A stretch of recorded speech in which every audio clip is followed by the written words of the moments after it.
Constable అత్యుత్సాహం ఒక minor బాలుడి ప్రాణాల మీదకు తీసుకొచ్చింది. ప్రస్తుతం ఆ బాలుడు ప్రాణాలతో పోరాడుతున్నాడు.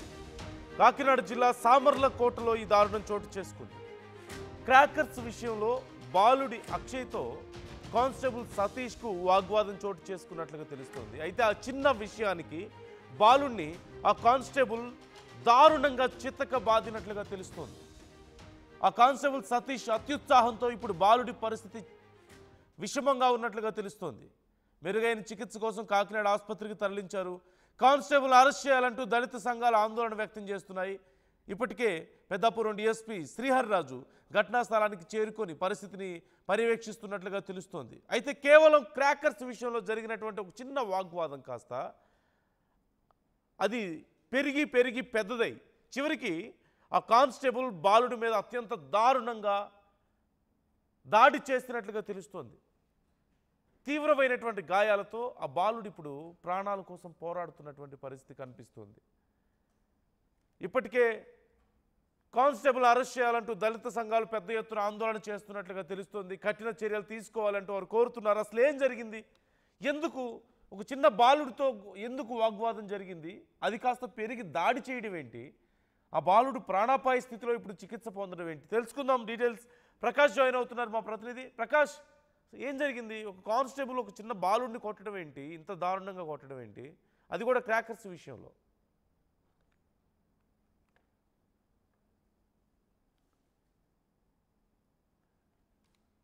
ప్రకాష్, నా వాయిస్ వినిపిస్తుందా మీకు? ఏం జరిగింది అసలు అక్కడ? క్రాకర్స్ విషయంలో ఒక కానిస్టేబుల్ ఒక చిన్న బాలుడి మీద అంత దారుణంగా కొట్టడం ఏంటి, దాడి చేయడం ఏంటి అసలు?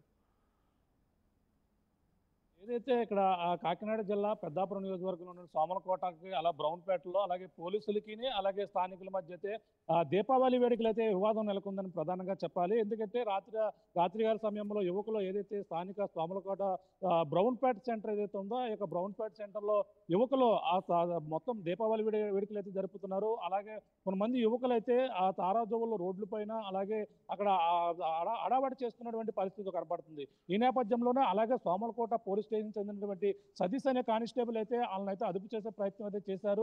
వాళ్ళంతా కూడా అదుపు చేసే ప్రయత్నంలోనే అలాగే అక్కడ ఉన్నటువంటి దడాల శ్యామ్ అనే యువకుడిపై కూడా సతీష్ అనే కానిస్టేబుల్ అయితే దాడి చేసి చేయి చేసుకున్నటువంటి పరిస్థితి ఉంది. ఈ నేపథ్యంలోనే అతను మెడ పై భాగంలో అతను కొట్టిన నేపథ్యంలోనే ఒక్కసారిగా ఆ యువకుడు అయితే ఒక్కసారిగా అక్కడైతే ఆ స్పృహ తప్పి అతను అపస్మార స్థితిలో పోవడమే కాకుండా అతను ఒక పక్షవాతం వచ్చినట్టుగా అతనైతే కొట్టుకుంటున్నటువంటి పరిస్థితి ఉంది. ఈ నేపథ్యంలో ఆ స్థానికులు వెంటనే ఒకటిన అక్కడి నుంచి వాగ్వాదానికి దిగారు. అక్కడ ఉన్నటువంటి అతనైతే 108లో అక్కడ నుంచి తరలించేందుకే సుమారుగా ఆ గంట పాటు వివాదం అయితే నెలకొంది. 108 వచ్చింది. 108లో స్థానిక సోమలకోట ప్రభుత్వ ఆసుపత్రికి అయితే తరలించారు. ఈ నేపథ్యంలో అక్కడ ఆ యువకుడు పరిస్థితి మరింత విషమంగా ఉండడంతో అక్కడ ఉన్నటువంటి ఆ బ్రౌన్పేట సంబంధించినటువంటి స్థానికులతో పాటు దళిత సంఘాల నాయకులందరూ కూడా పెద్ద ఎత్తునైతే ఇక్కడికైతే చేరుకున్నారు. సోమలకోట పిఎస్ అయితే ఆ పిఎస్ తో పాటు అలాగే ఏదైతే ప్రభుత్వ ఆసుపత్రి ముందైతే ఆందోళన చేపట్టారు. ఎవరైతే ఆ కానిస్టేబుల్ పై చర్యలు తీసుకోవాలంటూ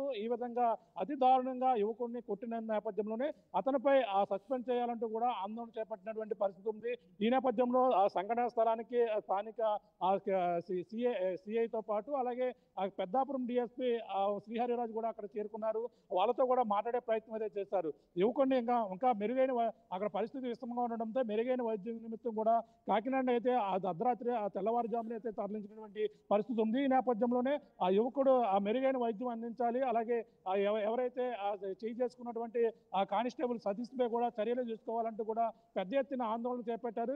ఒకన డిఎస్పీ చెప్పినా సరే వాళ్ళైతే ఆందోళన విరమించిన పరిస్థితి. అతనిపై చర్యలు తీసుకుని కేసు నమోదు చేస్తేనే మేమంతా ఆందోళన విరమిస్తామంటూ కూడా పెద్ద ఎత్తున ఆందోళన చేపట్టిన నేపథ్యంలో ఎట్టకేటకైతే ఆ యువకుడిని అయితే కాకినాడ ప్రభుత్వ ఆసుపత్రి నుంచి అలాగే ప్రైవేట్ ఆసుపత్రుల్లో తరలించి మెరుగైన వైద్యం చేసి యువకుడు కొంచెం స్పృహలోకి వచ్చారని ఒక సమాచారంతో పోలీసులందరూ కూడా ఊపిరి పీల్చుకున్నటువంటి పరిస్థితి ఉంది. వెంటనే ఆ యువకుడు అవుట్ ఆఫ్ డేంజర్ నుంచి బయటపడ్డారు. అతనైతే ఎటువంటి ప్రాణహాని లేదు, అతను ప్రస్తుతం కోలుకున్నారనే సమాచారంతో అక్కడ ఉన్నటువంటి ఆ డిఎస్పీ వాళ్ళకైతే సమాచారం ఇచ్చారు. వెంటనే అతనిపై కేసు నమోదు చేసి ఆ యువకుడికి మెరుగైన వైద్యం అందిస్తామని చెప్పిన నేపథ్యంలోనే స్థానికులు వెంటనే అక్కడ ఉన్నటువంటి దళిత సంఘాలు అందరూ కూడా వెంటనే ఆందోళన విరమించినటువంటి పరిస్థితి ఉంది. ఈ ఘటన అర్ధరాత్రి నుంచి తెల్లవారుజాము వరకు కూడా ఈ ఘటన అయితే సాగిందని చెప్పాలి. ఏదేమైనా అతనిపై ఈ విధంగా చేసుకున్నటువంటి కానిస్టేబుల్పై మాత్రం చర్యలు తీసుకోవాలంటూ దళిత సంఘాలు అయితే కోరుతున్నటువంటి పరిస్థితి ప్రధానంగా ఉంది. ప్రస్తుతం అయితే ఆ పరిస్థితి అయితే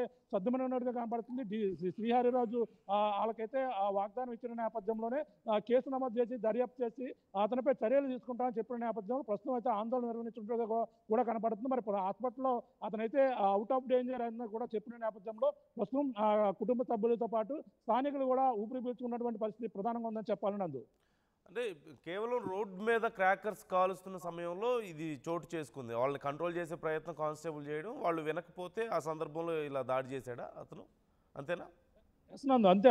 ఈ జరిగినటువంటి ఘటన మనం చూస్తుంటే దీపావళి సందర్భంగా యువకులు సరదాగా బాణసంచా కాల్చిన నేపథ్యంలో తారాజువులు ఎదురెదురుగా వేస్తుంటారు. లేదంటే రోడ్లపై కూడా వదలడం ఒక సరదాగా చేస్తుంటారు.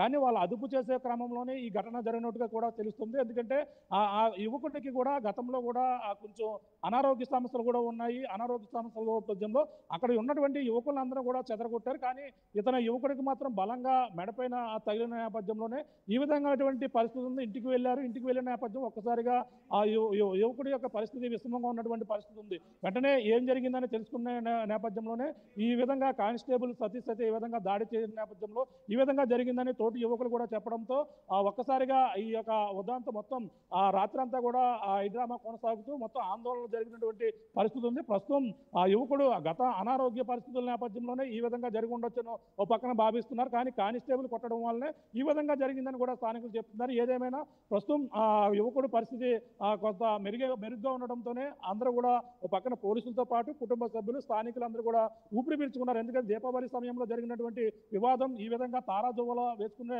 అదుపు చేసే క్రమంలోనే ఈ ఘటన జరిగినట్టుగా కూడా చెప్పుకొచ్చినటువంటి పరిస్థితి ప్రధానంగా ఉందనందు. ఓకే, ఇప్పుడు మరి కానిస్టేబుల్ మీద ఏమైనా చర్యలు తీసుకునే అవకాశం ఉందా? రాత్రి కూడా చాలా సేపు మాట్లాడారు. అలాగే కేసు నమోదు చేయాలి, అతనిపై చర్యలు తీసుకోవాలి, కానిస్టేబుల్ పిలిపించాలని కూడా చెప్పుకొచ్చారు. కానిస్టేబుల్ అక్కడ లేకపోవడంతో నేను ఉదయం పిలిచి అతని కేసు అయితే నమోదు చేస్తాను, నమోదు చేసి అతనిపై చర్యలు తీసుకుంటామని కూడా చెప్పుకొచ్చారు. ఈ నేపథ్యంలోనే వాళ్ళంతా కూడా ఆందోళన, కొంతమంది దళిత సంఘాల నాయకులు ఈ విధంగా దళితులపై కేవలం వాళ్ళు కూడా ఆరోపిస్తున్నారు. ఈ యొక్క దళితులు ఉన్న ఏరియాలోనే పోలీసులు భారీగా ఈ విధంగా వచ్చి మాపై ఈ విధంగా దురుసుగా ప్రవర్తిస్తున్నారంటూ కూడా వాళ్ళంతా కూడా చెప్పుతున్నటువంటి పరిస్థితి. ప్రతిసారి కూడా ఈ విధంగా జరుగుతుంది. మిగిలిన ప్రాంతాల్లో పికెటింగ్ ఉండదు, మా దళితులకు సంబంధించిన ప్రాంతాల్లోనే ఈ విధంగా పికెటింగ్ ఏర్పాటు చేసి మాపైనే ఈ విధంగా దౌర్జన్యం దిగుతున్నారు. ప్రతిసారి కూడా ఇలాగ జరుగుతుందని కూడా వాళ్ళంతా కూడా వాపోయారు. కానీ ఈసారి అయితే యువకుడు ఈ విధంగా ఉన్నటువంటి పరిస్థితి మొత్తం ఈ విధంగా చేయడంతోనే నెలకొందని కూడా చెప్పుకొస్తున్నారు. ఏదైనా అతనిపై కానిస్టేబుల్పై కూడా సతీష్ ఎవరైతే ఉన్నారో అతనిపై చర్యలు తీసుకుంటామని కూడా కేసు నమోదు చేసి బహుశా కేసు కూడా నమోదు చేస్తూ ఉంటారు. దీనిపై మరిన్ని వివరాలు అయితే తెలియాల్సిన పరిస్థితి ప్రధానంగా ఉందనందు. Right. Thank you Prakash, thanks for the details. మొత్తం మీద ఈ ఘటనకు సంబంధించి ఒక్కసారి క్లియర్గా చూస్తే, యువకులు రోడ్ మీద క్రాకర్స్ కాలుస్తున్న సమయంలో అక్కడికి పోలీసులు వచ్చారు. వాళ్ళని ఇక్కడ కాల్చొద్దు, ఇబ్బంది అవుతుంది, పక్కకి వెళ్ళిపోండి అని చెప్పి వాళ్ళని కంట్రోల్ చేసే ప్రయత్నం చేశారు.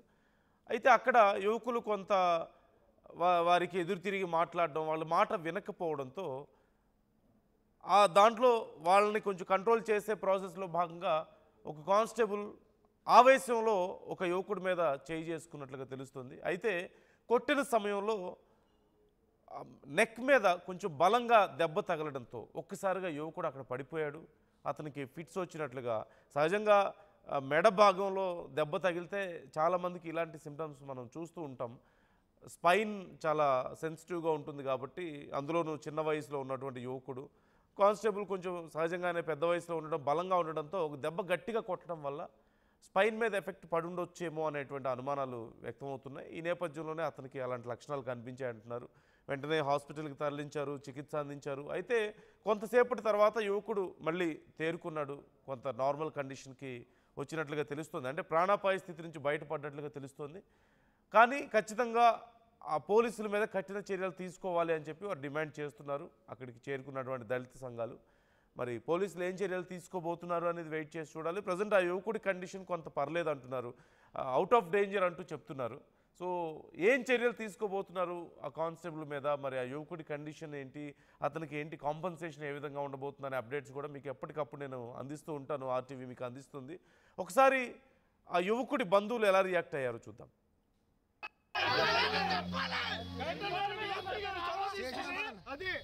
చొరవ తీసుకుని 10 నిమిషాలు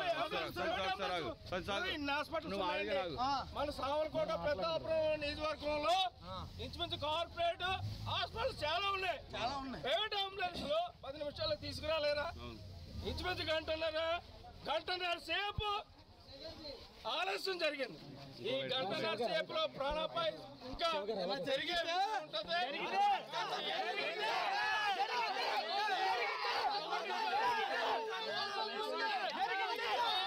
అరుణాకే దళిత యువకుడిపై పోలీసులు దాడి చేశారని చెప్పేసి ఇక్కడికి వచ్చిన నాయకులందరూ చెప్పడం జరుగుతుంది.